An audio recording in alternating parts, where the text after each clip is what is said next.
आज हम जिस चीज को समझने जा रहे हैं वो कोई लेख या कोई स्टडी नहीं, बल्कि एक गाना है। सोचिए, एक ऐसा गाना जो हमारी डिजिटल जिंदगी के बारे में एक चेतावनी देता हो, बिल्कुल किसी आधुनिक लोक कथा की तरह। ये जो एक लाइन है ना, गोरबैग्स वर्ल्ड के एक गाने की, बस यही इस पूरी पड़ताल का केंद्र है। असल में ये लाइन इंसानी जागरूकता और एल्गोरिदम के अदृश्य प्रभाव के बीच का जो टकराव है, उसे सीधे सीधे सामने रख देती है।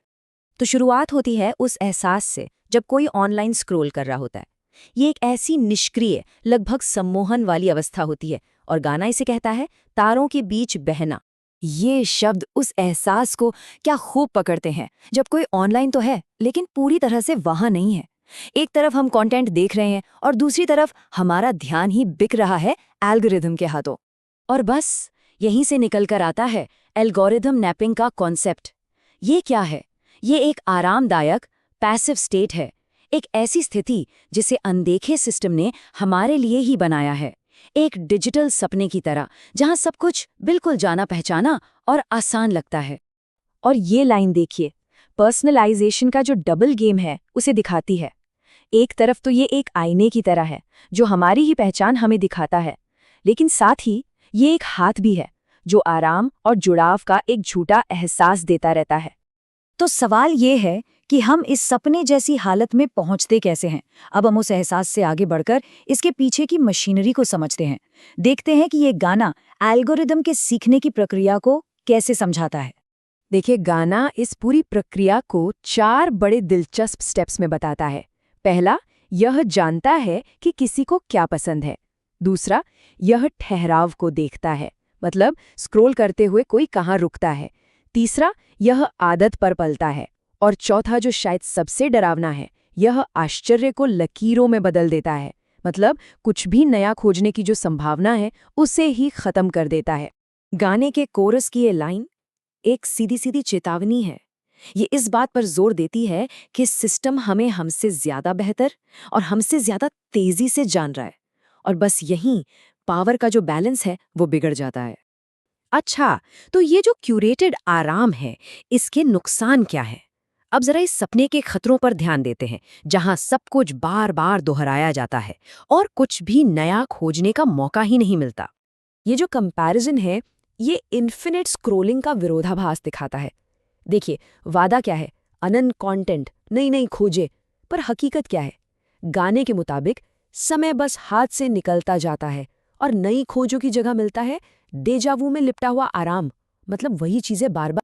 इस लाइन को थोड़ा और गहराई से देखें तो पता चलता है कि एल्गोरिदम कैसे हमारे पुराने पूर्वाग्रहों और पसंदों को ही दोबारा पैक करके परोस सकता है। ये एक ऐसा इको चेम्बर बना देता है जो लगता तो नया है, लेकिन असल में उसमें कुछ भी नया नहीं होता।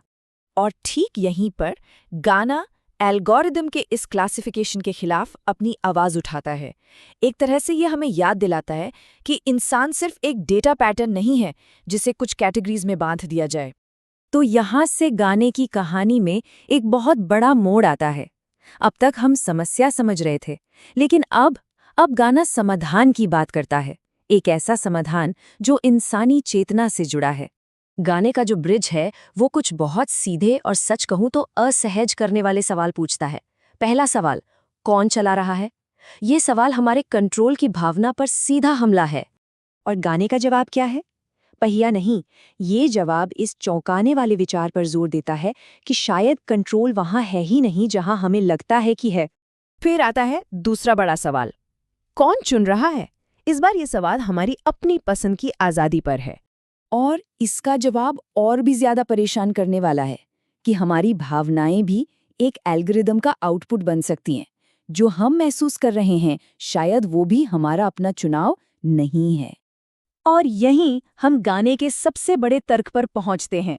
ये एक घोषणा है कि इंसान कोई सेटिंग नहीं है जिसे ऑप्टिमाइज किया जा सके। इंसान का स्वभाव, जिसमें इतने सरप्राइजेस हैं, इतनी कमियां हैं, उसे न तो पूरी तरह से समझा जा सकता है, न ही कंट्रोल किया जाना चाहिए। तो आखिर में गाना एक बहुत ही सीधा सा, प्रैक्टिकल सा हल बताता है, इस डिजिटल दुनिया के मायाजाल को तोड़ने का और असल दुनिया से फिर से जुड़ने का एक तरीका। बस एक पल के लिए रुकना है।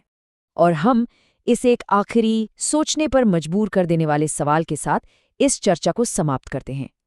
ये सवाल गाने के आउट्रो से लिया गया है और ये हमें सोचने पर छोड़ जाता है कि हमारी डिजिटल दुनिया का दायरा असल दुनिया के मुकाबले कितना बड़ा या कितना छोटा है।